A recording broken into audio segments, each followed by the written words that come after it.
For today's video mga ka-Oragons, ito pupunta kami sa Kalumpang River. Nakapunta na nga ako dito last time. Try nga nating balikan. At ito na nga nakarating na kami. Pero bakit parang nag-iba? Nilagyan na nga nila ng pader. Dati kasi open na open to. So dito, picture-picture na nga muna daw kami. Kahit nga hindi kagandahan, picture pa rin.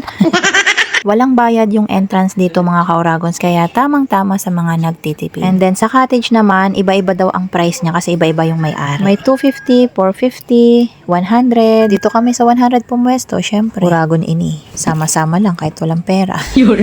Ito nga yung mga kasama natin sa pag-swimming. Kala nyo lang mayaman pero walang mga pera yan.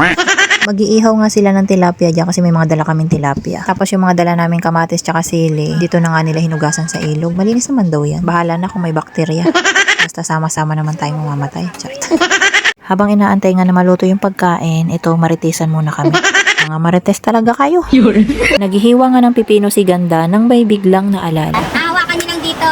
Ganito. Ano ba mas masarap? Ay, wow. Mahaba o mahaba daw. Ay, pero pwede na to. Pwede na to. Sukat ka na ganito. Ayaw ko yun. Sobrang malaki. Sobrang malaki.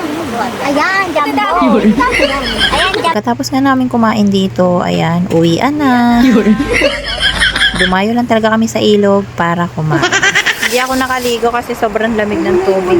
Ay, ano ba ito? Sibulan. Sibulan Islands.